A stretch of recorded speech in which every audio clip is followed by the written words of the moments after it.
Fala, nação, chegando aqui com mais um vídeo no canal Rubro Negro. Separei um cortezinho aqui do Barba Cash, entrevistando o PVC, né? Ele dando uma mitada aqui falando sobre o Flamengo, falou sobre Felipe Luiz, falou sobre o torneio de 87, bem minuciosamente, né? Destrinchando. Ele mostrou direitinho como é que o Flamengo foi campeão legítimo naquela época, tá? E separei também um corte aqui do treino do Danilo, né? O cara é brabo, hein? O cara é brabo. Tá? Mas é sem enrolação, os créditos vai estar na descrição, tá? Verifica se você está inscrito no canal aí, deixa esse likezinho aí, não custa nada, só um cliquezinho, vai me ajudar muito aqui, valeu? Comentem aí embaixo e bora lá pro vídeo, que aqui é sem enrolação, valeu? A Eliabe perguntou assim, agora com a LFU e Libra, podemos ter os times brasileiros no FIFA? Não, ainda não, tem que fazer a liga. Isso aqui tem que ser uma liga só.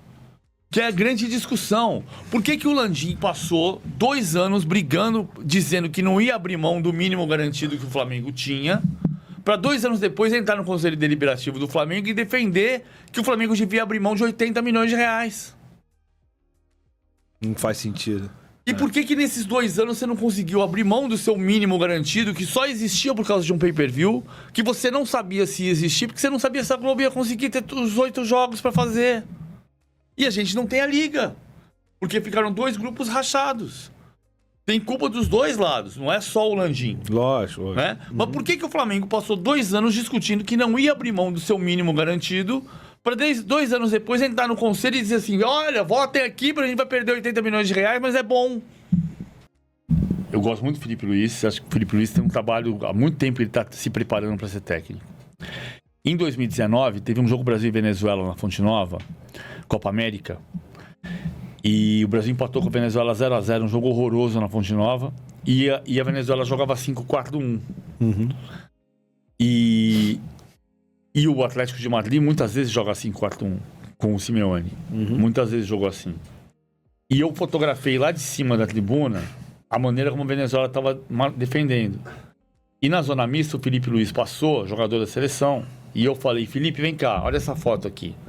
Me conta o seguinte, normalmente, quem faz esse 5-4-1 que a Venezuela fez e vocês não conseguiram quebrar, são vocês no Atlético de Madrid. Como é que vocês se ferram?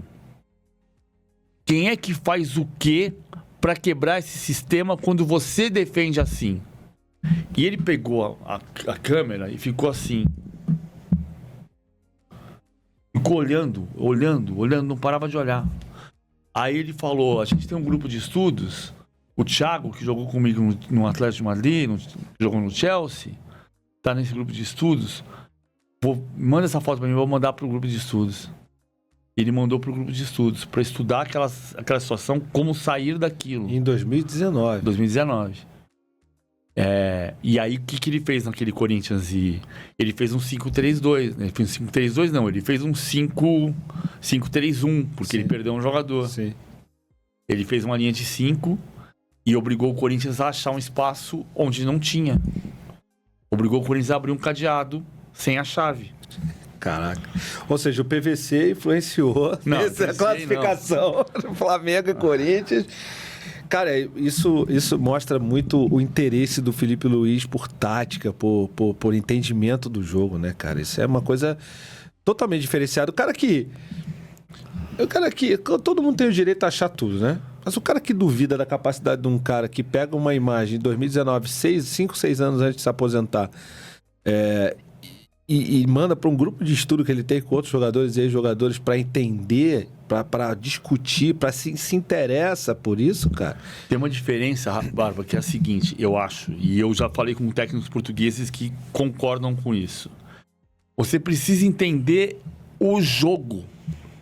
Porra, é verdade, cara. Caramba, é verdade. E o Felipe entende. Entende? Entende. Ele se interessa pelo jogo.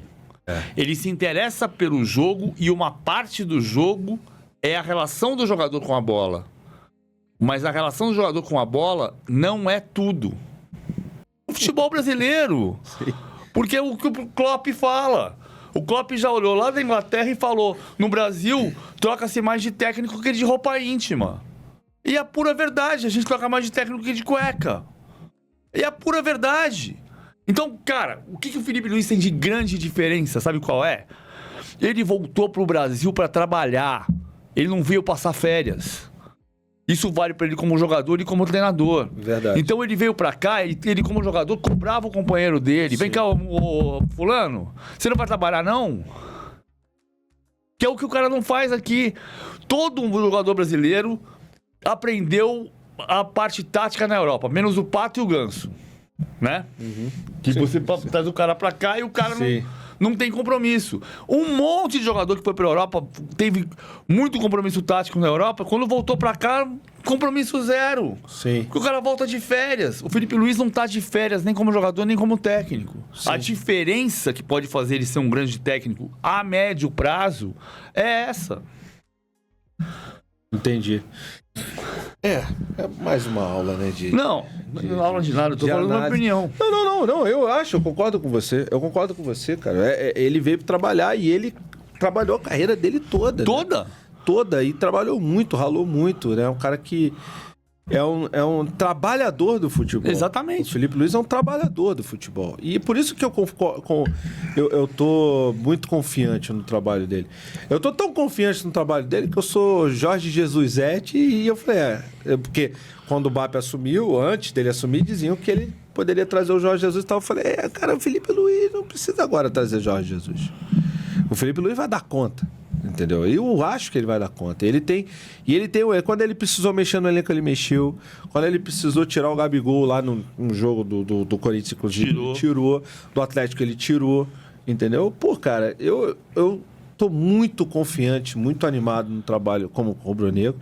Tô com o Sergipe e o jogador do Sergipe estava dopado, o Joinville ganhou o ponto. E com o ponto que ganhou, ele ficou na frente do Vasco. E o Vasco, em 8º colocado do grupo, foi eliminado. O que fez o Eurico? Gritou, não vou jogar a 2ª divisão. Não vou ser eliminado.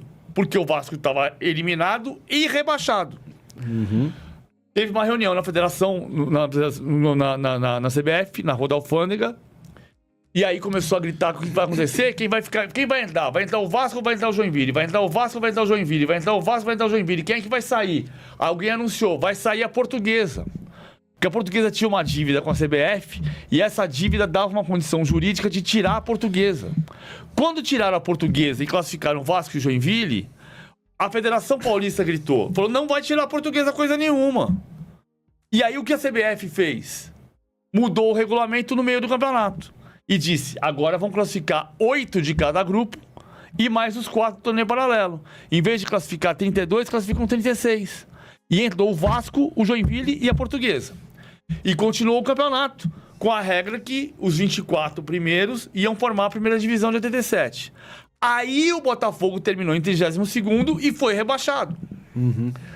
Então o Botafogo jogaria a 2ª divisão em 87. Acontece que em abril de 87... a CBF disse que não tinha condição econômica de fazer o Campeonato Brasileiro. Não ia ter Campeonato Brasileiro. Foi quando nasceu o Clube dos 13. E o Clube dos 13 então falou assim, se a CBF não vai fazer o campeonato, nós vamos fazer. Quando o Clube dos 13 disse, nós vamos fazer o campeonato, a CBF disse, não é bem assim, vamos fazer. E aí foram fazer as reuniões. Aí consta que numa véspera de feriado, o Márcio Braga, Carlos Miguel Aidar, os principais líderes do Clube dos 13, se mandaram pra viagem. E quem foi representar o Clube dos 13 na reunião do regulamento? O Eurico. E aí o Eurico assinou o regulamento. Como representante do Clube dos 13. Não foi a revelia. Não foi a revelia. O Clube dos 13 tinha um representante. Se você mandou o representante... Se você é o dono do galinheiro e você mandou a raposa te representar, o que eu posso fazer? Mas tinha um representante lá dentro. Sim. Aí ele assinou o regulamento com o cruzamento. E começou o campeonato sabendo que ia ter cruzamento. Aí o Clube dos 13 disse, tá no regulamento, mas nós não vamos jogar o cruzamento.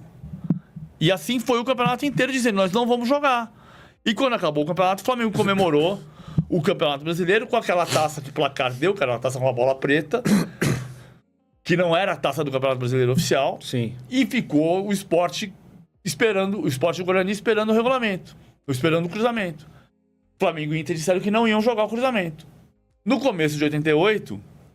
o Sport entrava em campo para jogar contra o Flamengo não entrava, WO. O Guarani entrava em campo para jogar contra o Internacional não entrava, WO. O Guarani entrava contra o Flamengo não entrava, WO. O Sport contra o Inter, WO. Houve essas entradas. Houve essas entradas. Então eles ganharam o jogo pro WO. E aí fizeram os 2 jogos Sport e Guarani. O Sport empatou 1-1 e ganhou 1-0. Aí ele jogou a final do Campeonato Brasileiro. A final do módulo amarelo terminou empatada nos pênaltis 11-11. A final do Brasileiro, o Sport ganhou de 1-0. Ah, mas não pode ter 2 campeões no mesmo campeonato. Não pode, mas tem no Campeonato Paulista de 35, do Campeonato Paulista de 36, do Campeonato Carioca de 1907, do Campeonato Carioca de 1924, do Campeonato Carioca de 33, de 34, de 35. 79. Então, o Campeonato Carioca de 79 tem 2 vezes o mesmo campeão. Sim. Então, por isso eu digo, o campeão legítimo foi o Flamengo, o campeão legal é o Sport. Sim.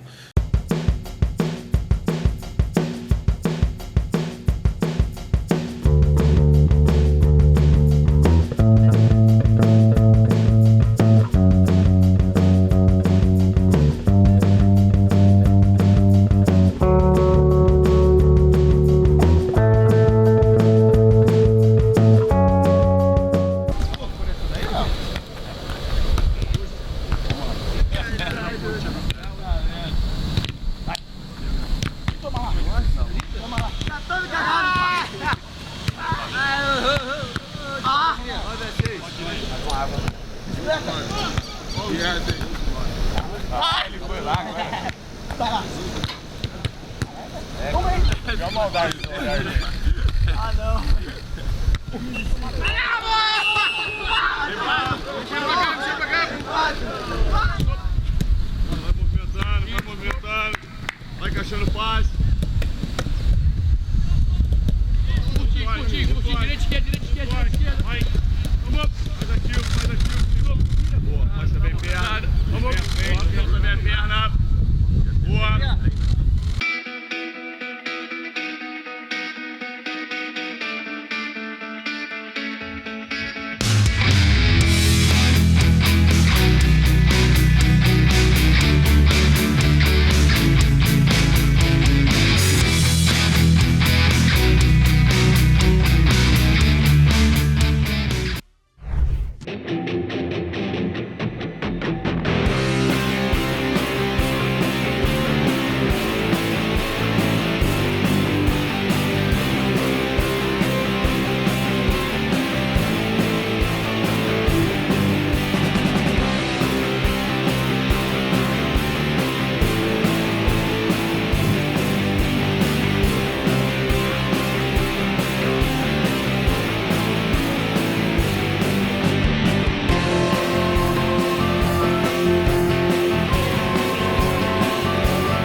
O Flamengo informou oficialmente que chegou a um acordo para o empréstimo do meia Carlos Alcaraz para o Everton da Inglaterra. A decisão foi tomada pela comissão técnica e diretoria, garantindo uma boa oportunidade para o atleta e respeitando também a estratégia financeira do clube. É isso aí, nação. Esse aí foi mais um vídeo de hoje, né? Trouxe um pouquinho do sabor aí, né? Da preparação do Mengão para para esse jogo único, né? Essa final aí contra o Botafogo daqui a pouco, né? E escreve nos comentários o que vocês acham, né? Deu para ver o Danilo ali bem à vontade, né? Me parece que ele, eu não sei se ele vai jogar, mas ele vai estar no banco. E ele viajou também, né? E também trouxe corte do PVC aí, trazendo vários trechos, né? Separei vários cortes aí. Tanto ele falando do próprio Felipe Luiz, como também trazendo a questão de... aquela questão de 87, né? É sempre bom ouvir os detalhes, né? Porque se alguém vier falar alguma besteira, pelo menos a gente vai ter como explicar a pessoa. Ó, procura ler primeiro, saber primeiro antes de falar qualquer besteira, né? Mas é isso aí, espero que vocês tenham gostado. O crédito vai estar na descrição, tá? Verifica se você está inscrito no canal. Deixa esse like aí para dar essa forcinha, valeu? Vai me ajudar muito aqui. Eu vou nessa. Um grande abraço a todos. Valeu, falou e fui!